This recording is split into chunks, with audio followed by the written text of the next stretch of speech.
Okay, why don't you go ahead and tell me your name, please? I'm Donald Stephen Inbody. And how do you spell your last name? Inbody. Okay, why don't you give me a little history, when you were born, where, that sort of thing. Well, I was born in Kansas in 1951, Emporia, Kansas. My dad was a teacher. We moved around Kansas, Hayes, Lawrence, ended up in Overland Park. It's where I went to junior high and high school, graduated from high school in 1969. Went to Wichita State University in Wichita, Kansas.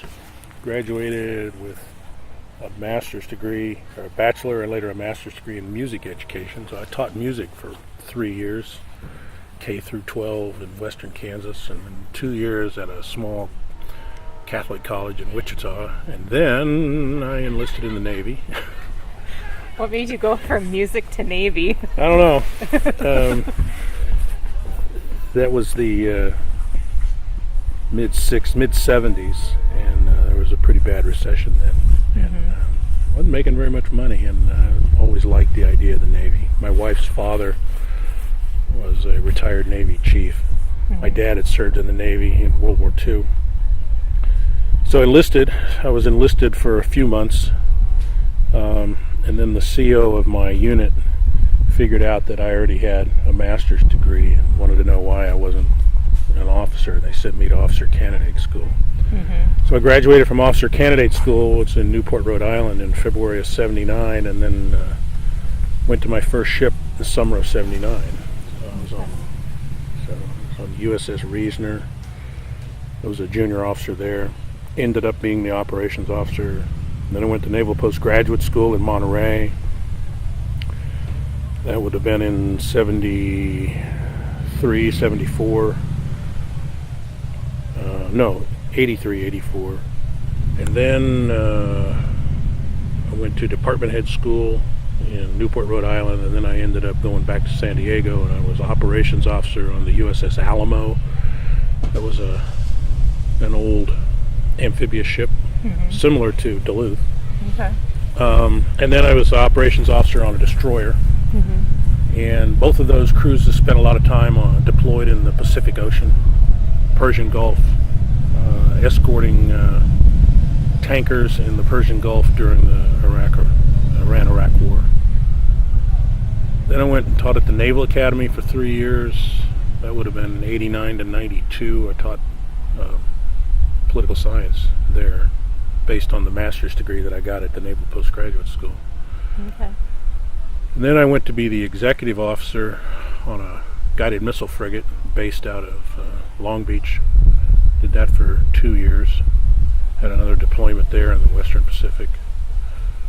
And then I was stationed in the Pentagon. Oh, wow. Worked in the Pentagon. I worked for the Secretary of the Navy,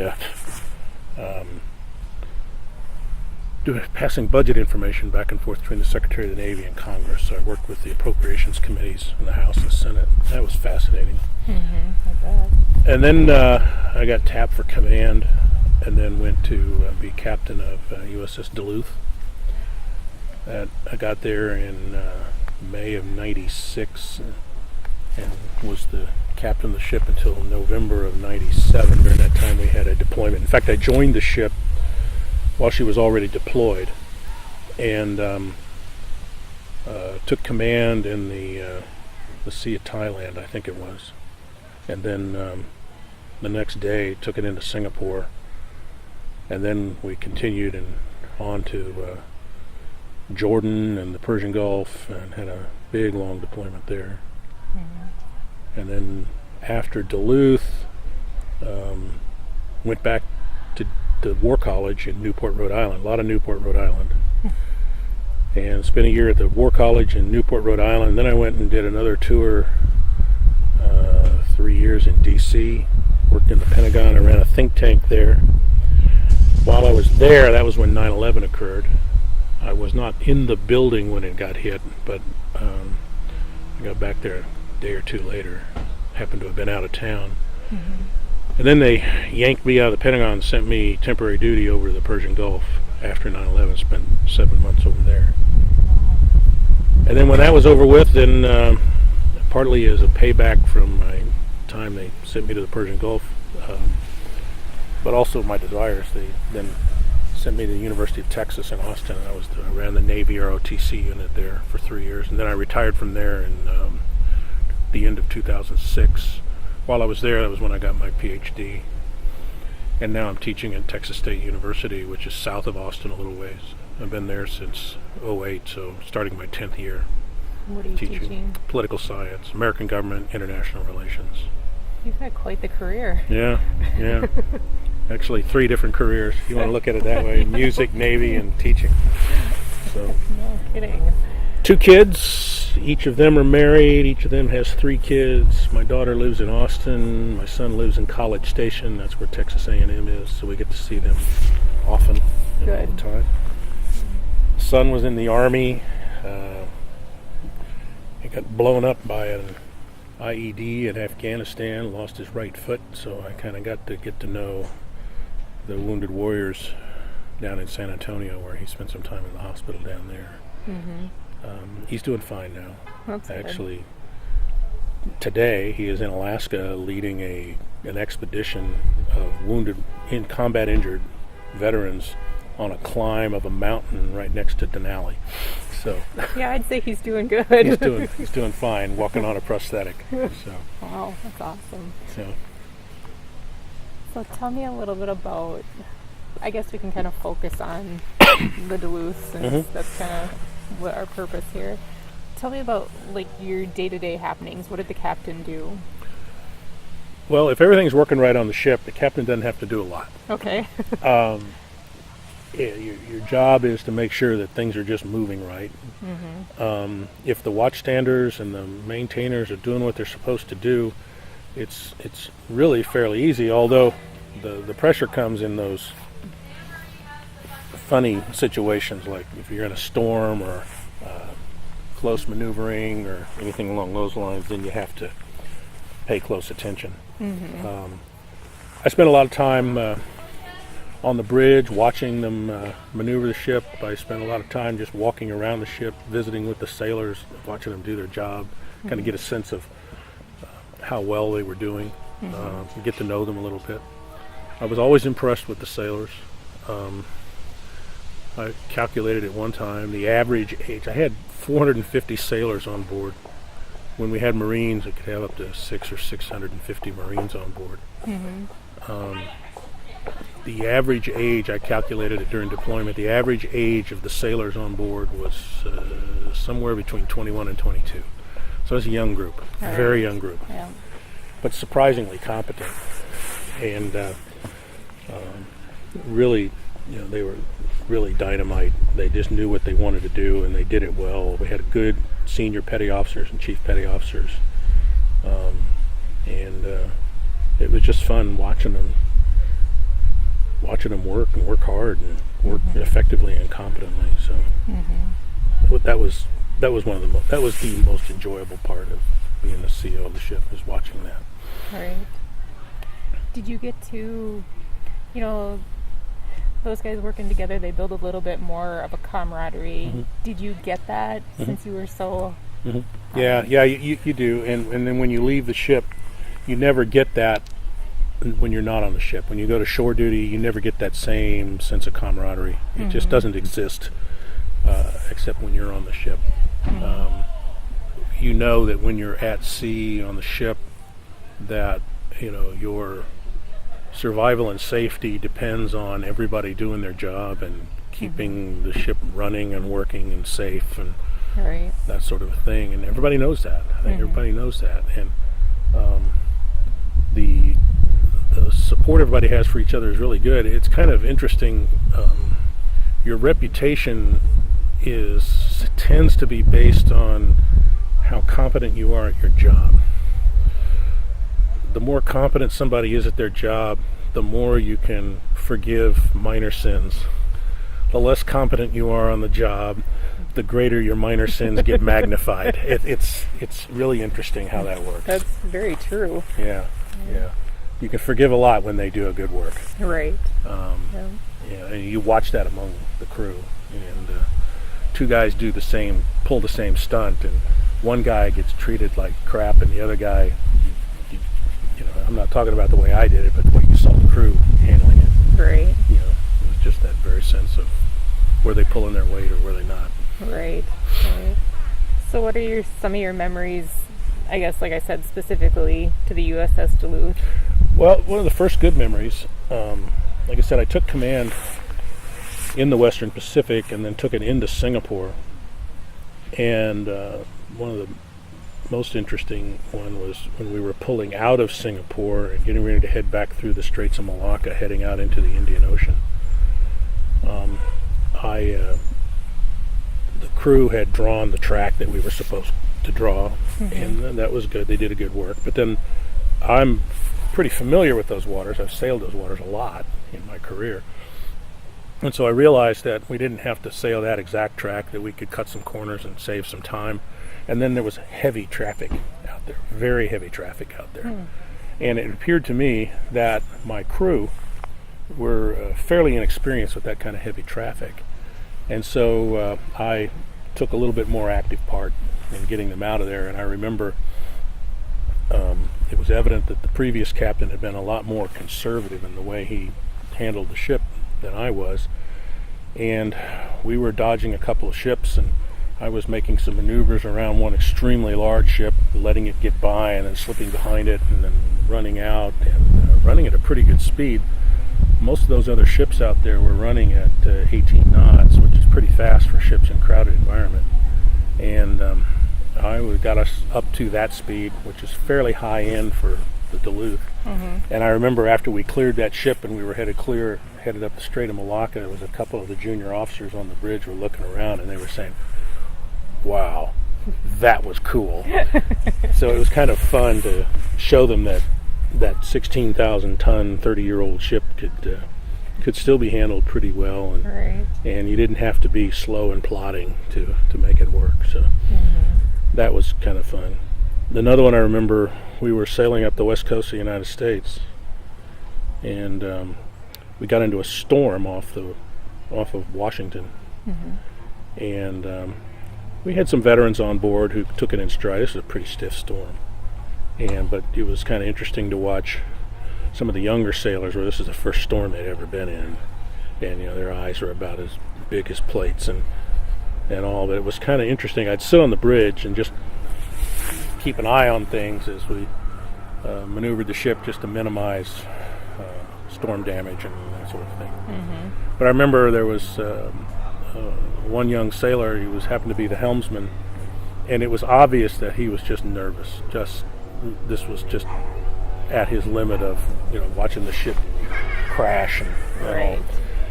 And there was a second-class petty officer who was the bosun man of the watch, who was one of the veterans. He'd been around the block, and I watched him every so often. He would come around and stand behind that helmsman and put his hand on his shoulder and just kind of talk him through it. Yeah, you're going to live through this. This is going to be fine. Everything's good. And he was just kind of. It was interesting to watch him, helping out those young guys. Yeah. And then, let's see, we were in the Persian Gulf. This must have been the summer of '96. I don't remember the exact date. Actually, it's in that journal. Okay. We were in port. There was a whole squadron of us there with Marines. We were in port in Bahrain.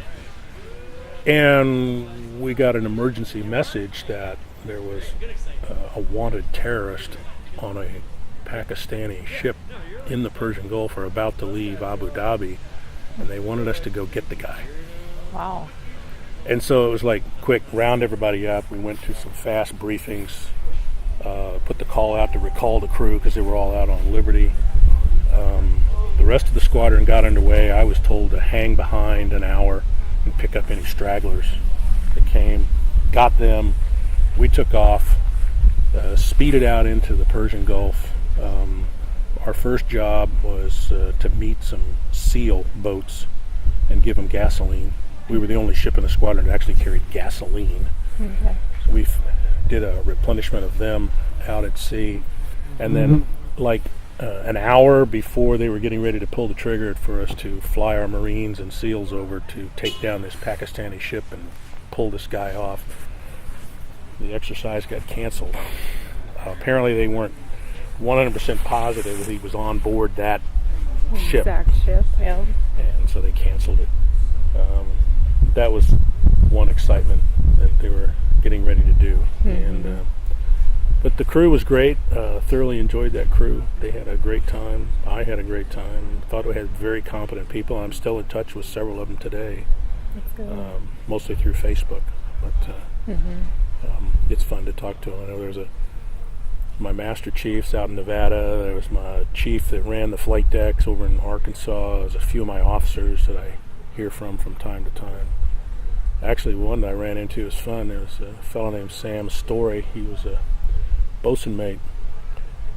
And I'd forgotten his name until he reminded me.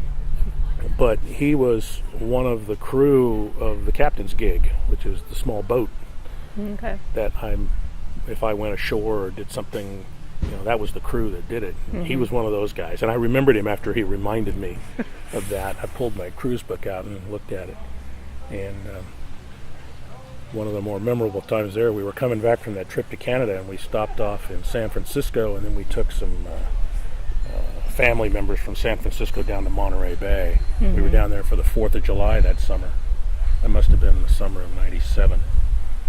And we sat out in the harbor at anchor, watched the fireworks.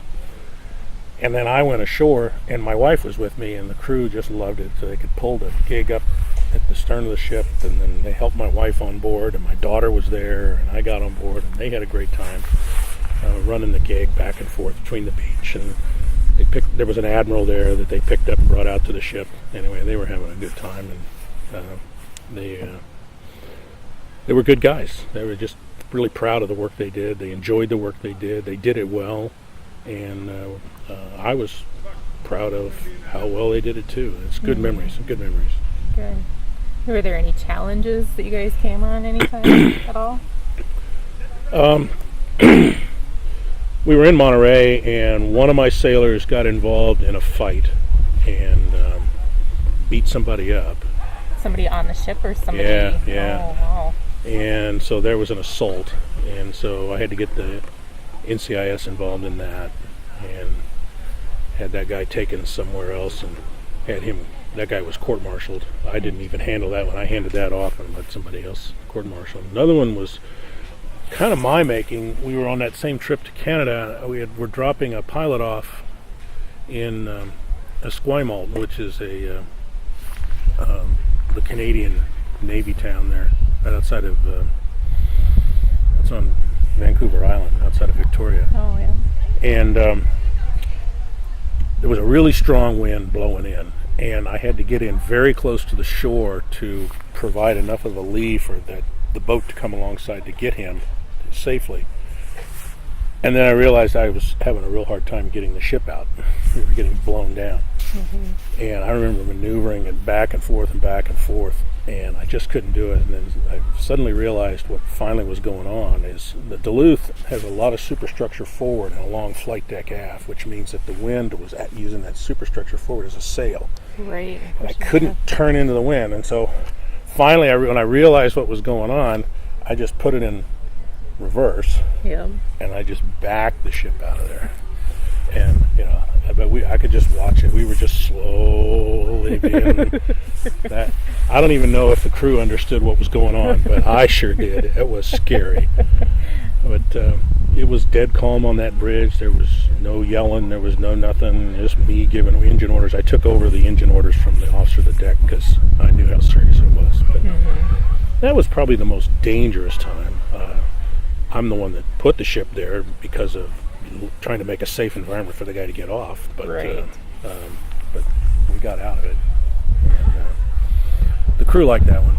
That was a good cruise up there because half the crew was single, and they just wanted to get out of town and have liberty someplace other than San Diego. And they thoroughly enjoyed that because we did San Francisco, Monterey, Victoria. It was fun. They had a great time. In all your time in the Navy, you've gotten to see a lot of the world. Yeah. Most of the ports in the Western Pacific, Philippines, Japan, Thailand, Singapore, Australia. Been through the Solomon Islands, been to Papua New Guinea, most of the ports in the Persian Gulf, Saudi Arabia, Kuwait, the UAE.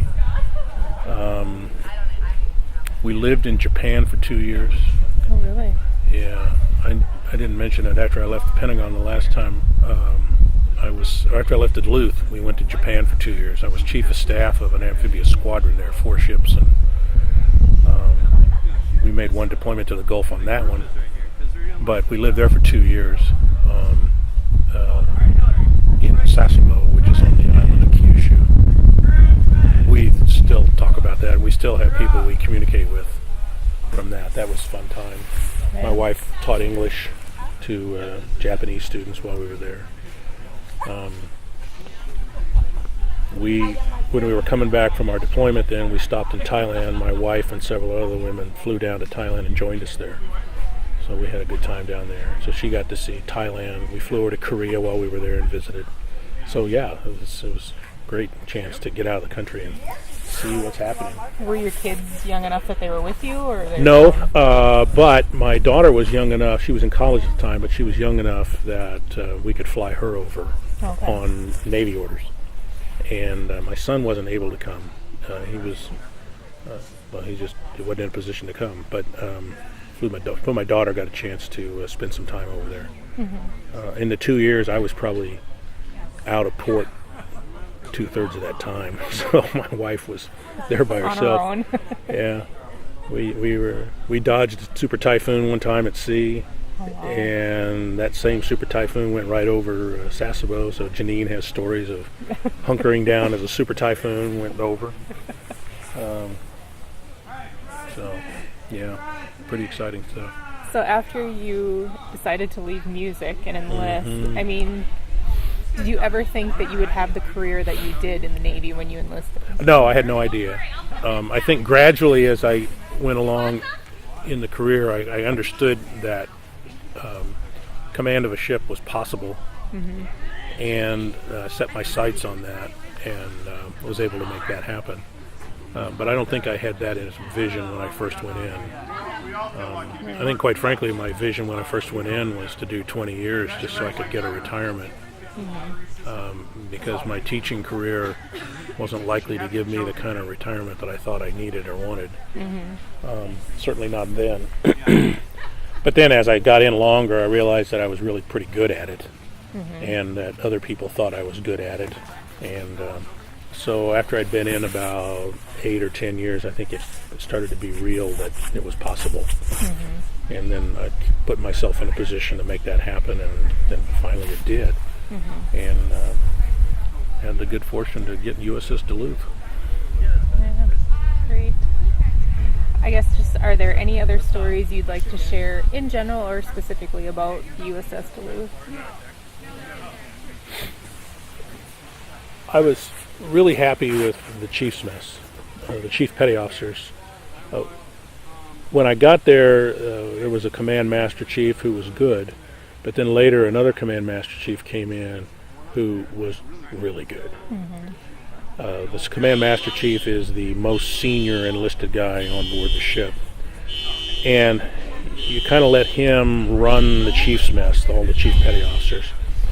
And I was able to give him some pretty good direction of let the chiefs kind of run the ship. Mm-hmm. And he knew what that meant and was able to do it. He happened to be a submariner, and the submariners have that understanding of the chief's mess on a submarine, and I let him bring that onto the USS Duluth. Yeah. And what that really did was it kind of freed up the officers to think about their own training and development and ship handling and warfighting, and let the chiefs, who still had some of that to do, obviously, but to handle the maintenance and the control of the enlisted people. Mm-hmm. I was very happy with the way that worked out. That really worked out quite well.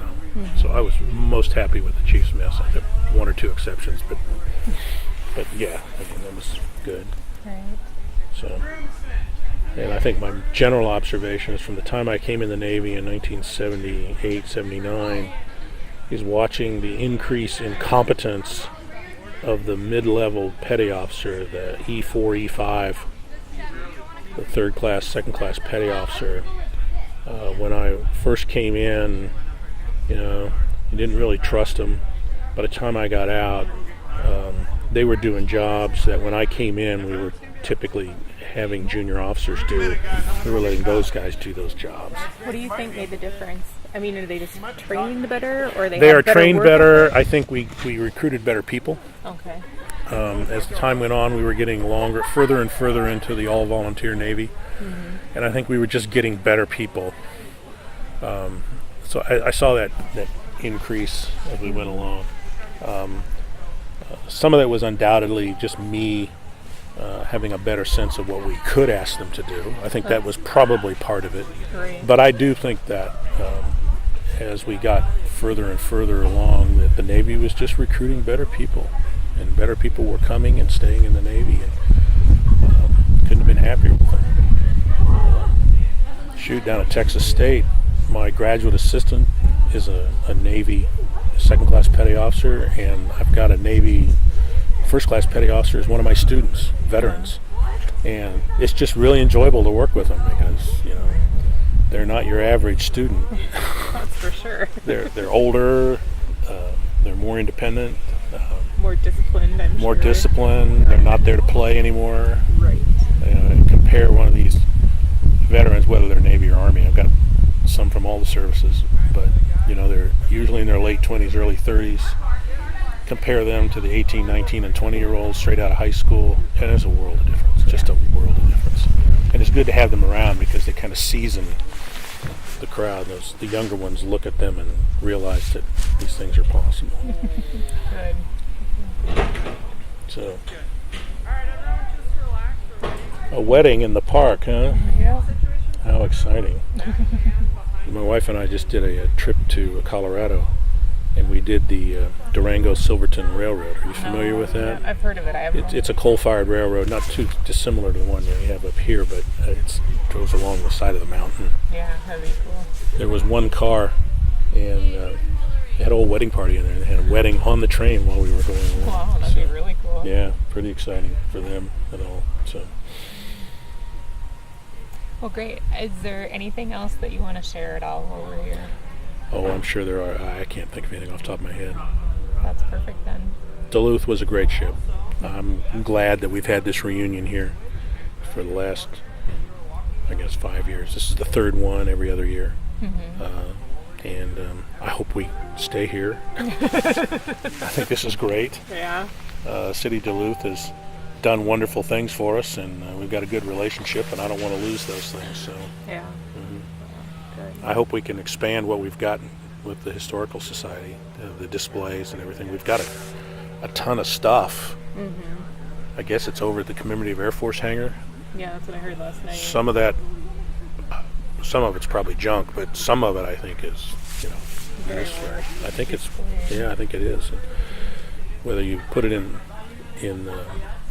your building or, shoot, I was looking at that ship that's tied up outside. The Irvine. Yeah, that looks like something you could put something in there. Look, there's a ton of room in there. Who owns that? The DECC? Yeah, the deck. The deck owns that. Yeah. That would be cool to do something like that. Yeah. So I hope that works out. Yeah.